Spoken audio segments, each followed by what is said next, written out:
Everyone. तो बेटा हम पढ़ रहे हैं ऑर्गेनिजम्स एंड पॉपुलेशंस और आज की वीडियो में हम पढ़ेंगे ग्रोथ मॉडल्स के बारे में। तो प्रीवियस वीडियो में हमने देखा था कि पॉपुलेशन ग्रोथ क्या होती है और किन किन फैक्टर्स पे डिपेंड करती है। तो उस ग्रोथ को एक्सप्लेन करने के लिए हमारे पास अलग अलग ग्रोथ मॉडल्स हैं, जिसमें हम इस वीडियो में पढ़ने वाले हैं पहला growth model, that is exponential growth. तो चलिए स्टार्ट करते हैं। तो बेटा एक्सपोनेंशियल ग्रोथ मॉडल हमें बोलता है कि जब किसी हैबिटेट में रिसोर्सेज अनलिमिटेड होंगे, यानी जितने भी रिसोर्सेज कोई पॉपुलेशन यूज करती है उनमें कोई भी डिफिशियंसी नहीं होगी, वो सब अनलिमिटेड होंगे, तो उस हैबिटेट में प्रेजेंट स्पीशीज और पॉपुलेशन अपनी मैक्सिमम ग्रोथ शो करेगी, यानी मैक्सिमम रिप्रोडक्शन करेगी और मैक्सिमम इंक्रीज होगा उसके नंबर में।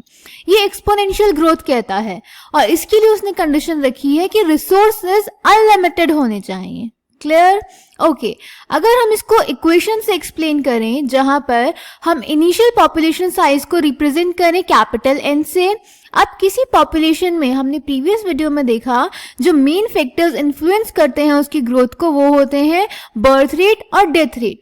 और बर्थ रेट को अगर हम स्मॉल b और डेथ रेट को अगर स्मॉल d से रिप्रेजेंट करें, तो किसी भी पॉपुलेशन साइज में जो इंक्रीज होगा वो बर्थ रेट की वजह से होगा और जो डिक्रीज होगा वो डेथ रेट की वजह से होगा, यानी जो नेट इंक्रीज या डिक्रीज होगा वो b माइनस डी होगा।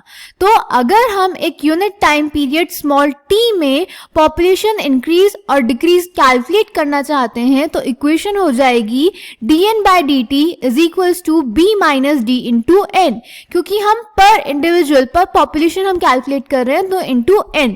अब अगर हम b माइनस डी को स्मॉल r से रिप्रेजेंट करें तो इक्वेशन हो जाएगी dn/dt is equals to Rn। इसी को हम बोलते हैं एक्सपोनेंशियल ग्रोथ की इक्वेशन। ठीक है बेटा? So dn/dt is equals to Rn, where small r is the intrinsic rate of natural increase, जो कि एक पर्टिकुलर हैबिटेट में एक पर्टिकुलर स्पीशीज के लिए स्पेसिफाइड होता है। जैसे कि नॉर्वे रैट का r वैल्यू होता है 0.015, फ्लावर बीटल का होता है 0.12। बीटल एक इंसेक्ट है, तो बेटा सोचिए इंसेक्ट्स का जो रिप्रोडक्शन पोटेंशियल होता है वो सबसे ज्यादा होता है।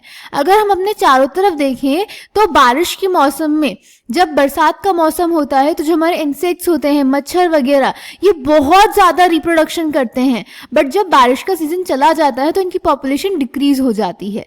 तो एक पर्टिकुलर सीजन में किसी एक स्पीशीज की जो एक्सपोनेंशियल ग्रोथ है वो हो सकती है, बट हमेशा एक्सपोनेंशियल ग्रोथ पॉसिबल नहीं है, क्योंकि रिसोर्सेज हमारे पास लिमिटेड है, अनलिमिटेड नहीं है। ठीक है? ऐसे ही 1981 में पॉपुलेशन, ह्यूमन की पॉपुलेशन की इंडिया में आर वैल्यू दी हुई है, दैट इज 0.0205। क्लियर बेटा? अब जब हम dn/dt is equals to Rn का ग्राफ ड्रॉ करते हैं, जिसमें हम x एक्सिस पे टाइम और y एक्सिस पे पॉपुलेशन डेंसिटी लेते हैं, तो J शेप्ड कर्व आता है।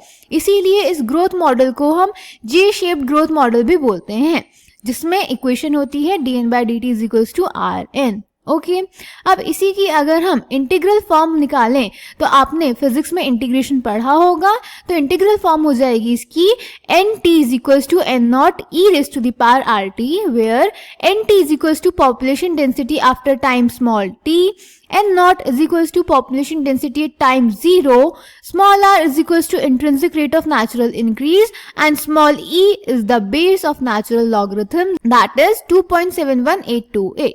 क्लियर? तो ये है बेटा एक्सपोनेंशियल ग्रोथ, जो बोलता है कि रिसोर्सेज अनलिमिटेड होंगे तो कोई भी स्पीशीज अपना मैक्सिमम ग्रोथ शो करेगी, मैक्सिमम रिप्रोडक्शन शो करेगी और मैक्सिमम इंक्रीज होगा। ठीक है? ओके, इसको एनसीईआरटी से पढ़ लेते हैं। Growth models: does the growth of a population with time show any specific and predictable pattern? We have been concerned about unpredicted human population growth and problems created by it in our country, and it is therefore natural for us to be curious if different animal populations in nature behave the same way or show some restraints on growth. Perhaps we can learn a lesson or two from nature on how to control population growth. First is exponential growth. Resource, food and space की बात की गई है mainly. Availability is obviously essential. अगर हमें जिंदा रहना है, सर्वाइव करना है, तो उसके लिए हमें फूड चाहिए होगा और रहने के लिए जगह चाहिए होगी. For the unimpeded growth of a population. Ideally, when resources in the habitat are unlimited, each species has the ability to realize fully its innate potential to grow in number, as Darwin observed while developing his theory of natural selection. Then the population grows in an exponential or geometric fashion. If in a population of size capital N, the birth rates, not total number but per capita births, are represented as B, and death rates again per capita death rates as small d, then the increase or decrease in capital N during a unit time period small t, that is dn by dt, will be dn by dt is equals to b minus d into n. Let b minus d equal to r, then dn by dt is equals to rn. Clear? Then the R in this equation is called the intrinsic rate of natural increase and is a very important parameter chosen for assessing impacts of any biotic or abiotic factor on population growth. अगर R की value ज्यादा होगी तो यानी biotic और abiotic factors उस species की growth के फेवर में हैं, और अगर R की वैल्यू कम होगी तो यानी उसके अगेंस्ट है. To give you some idea about the magnitude of small r values, for the Norway rat the R is 0.015 and for the flower beetle it is 0.12. In 1981 the R value for human population in India was 0.0205. ये values बेटा आपको याद होनी चाहिए, ये as it is पूछ ली जाती हैं. Find out what the current R value is. ये आप Google से फाइंड कर सकते हैं. For calculating it, you need to know the birth rates and death rates. The above equation describes the exponential or geometric growth pattern of a population, figure 11.3, and results in a G-shaped curve when we plot capital N in relation to time. If you are familiar with basic calculus, you can derive the integral form of the exponential growth equation as nt is equals to n naught e raised to the power rt, जहाँ पे किसका क्या मतलब है ये भी हमने पीछे देखा.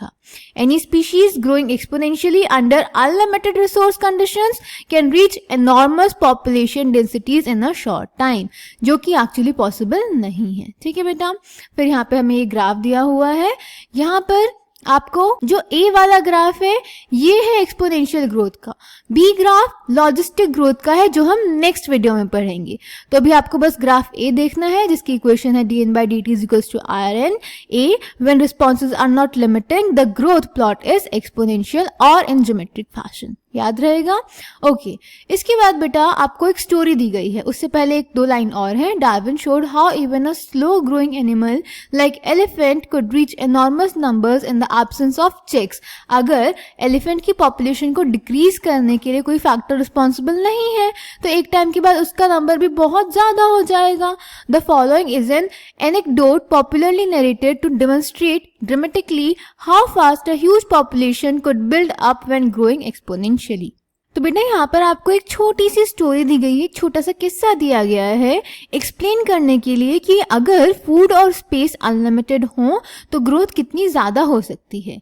तो यहाँ पर एक स्टोरी दी गई है कि the king and the minister sat for a chess game. The king confident of winning the game was ready to accept any bet propose by the minister. The minister humbly said that if he won, he wanted only some wheat grains, the quantity of which is to be calculated by placing on the chessboard 1 grain in square 1, then 2 in square 2, then 4 in square 3 and 8 in square 4 and so on, doubling each time the previous quantity of wheat on the next square until all the 64 squares were filled. तो एक बार king और minister के बीच में एक बेट लगी chess game को लेकर. तो किंग को लगा कि वो चेस गेम जीत जाएगा तो इसीलिए वो कोई भी बेट एक्सेप्ट करने के लिए रेडी था.